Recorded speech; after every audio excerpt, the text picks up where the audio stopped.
So this is the first ETS you've attended since the Rogan interview. Yep. So how's this experience been different than your other experiences?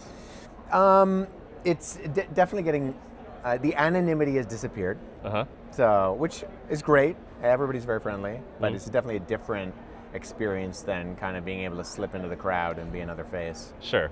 Yeah. And so are you presenting this year? What's your general schedule looking like? Yeah, no, not presenting this year. I threw around the idea, but with everything else going on, it was just all Sure. my brain energy is focused on other things. So No, fair maybe enough. next year, Yeah, but yeah. not this year. So just attending. And so I know after this you're going to the Museum of the Bible. Yep. And one thing actually I wanted to pick your brain a bit about was Bible translations. Mm-hmm. And so even just for our viewers, kind of a broad introduction, about Bible translations. You have a fairly famous graphic right now that lays out all the different Bible translations. And just digging into that, and then I want to pick your brain about particular ones. Mm-hmm. Yeah. So just give me the overlay. So for a novice lay audience, what is important to know about Bible translations? What does that graphic kind of represent, and all of that? Yeah, so English translations, well, translations in general, I should say, we're talking about the English language, but this is true for every language, exist on a spectrum. You have what's traditionally been referred to as a dynamic versus formal equivalency. Okay. So it's a thought for thought versus a word for word idea. And the idea with that is that some translations are going to try to render the exact phraseology of the word or the phrase or the sentence in the Greek or the Hebrew, and others are going to try to bring out the intention and the meaning. So maybe it's not exactly what Jesus said, but it's what he meant. Okay. So the example I often give is in the Gospel of Luke. Jesus is talking to his disciples, and he says, and a literal translation would render it, let these words sink into your ears. Because in the Greek, that is exactly what Jesus says. But a more dynamic translation is going to say, listen carefully to what I'm about to say. Because that's what Jesus means, right? Right. So it's really just dependent on, okay, what are we looking for in a Bible? And being totally honest, no translation is going to be exactly one or the other. You're going to be forced to, when you're dealing with rendering from one language to another, making things just make sense for the purpose of the reader, because it wasn't originally written in the language that you're reading in if you're reading a translation. Right. No, I mean, that makes perfect sense. So among Bibles you use in your study, or for example, famous Bible translations that our audience would be familiar with, could you give us an example of something that's very literal and maybe another example that's perhaps more thought for thought, more dynamic? Yeah, so in the beginning of John's Gospel, in the preface, there's the prologue, there's a lot of different kind of imagery and language used. So even just the idea of, in the beginning was the Word. Well, there's a communication there with the Greek word logos that has a number of different kind of implications to it. But in that, John is talking about, okay, this Word, he's with God, he is God, and eventually he says, and the Word became flesh. And so different translations are going to render the particular word skenao that he uses there differently. Insofar as, say, some choose, and he made his dwelling among us. Well, made his dwelling is a number of words in English that is just one word in Greek. And what the word actually is, if we go to, say, the Greek translation of the Old Testament, it's the word that was used to represent the tabernacle. So that God's presence on earth, dwelling in the presence of the Holy of Holies, on top of the ark, what happened there was that God's presence skenao, he was literally dwelling on top. And that's the exact word that John uses in this representation of Jesus, the Word, when he enters into humanity as the second person of the Trinity in human form, in the incarnation, to take on flesh. It is like the tabernacle. It's the presence of God amongst God's people. And so you say the ESV chooses, made his dwelling. I think the NIV has something similar. But there are a number of translations which just literally directly translate it as tabernacled. Right. So the Recovery Version chooses tabernacled. The ASL, the American Literary ALV maybe. ALV, American Literary Version, it chooses that. And I think that that's actually in regards to this particular passage. It's a more literalistic understanding.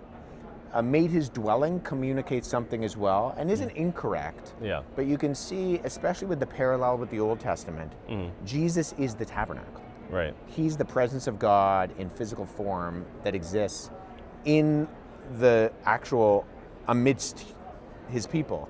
And so in that sense, something like the Recovery Version's choice there, I think is actually not just a more visually representative choice, but is actually more accurate in terms of, I think, what the author of the Gospel of John is trying to communicate.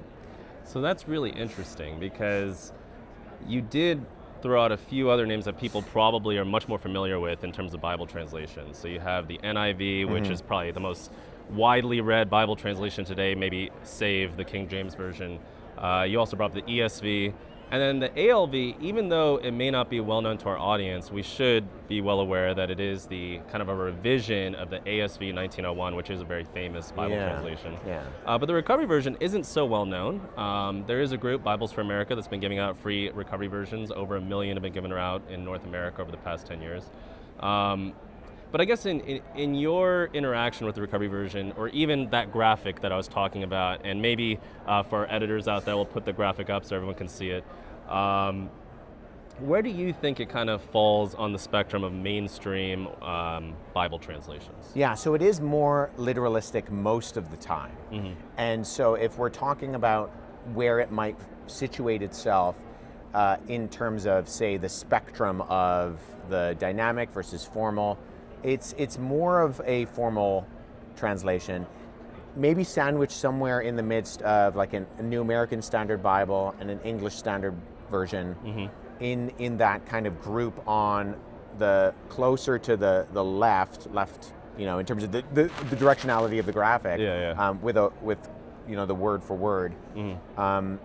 Whereas you would have like an NIV, an NET, the New English Translation, an NLT, the New Living Translation, they're going to be far more thought for thought and dynamic versus the formality of it. And there are cons and drawbacks to both, but something like the Recovery Version is going to sit, I think, probably like in amidst the formal, but maybe, right near those other ones, which is probably what, a lot of mainstream evangelicals are reading anyways. The ESV is next to the NIV, and the King James is probably the most common translation out there. And the Recovery Version isn't that drastically different in terms of its rendering choices.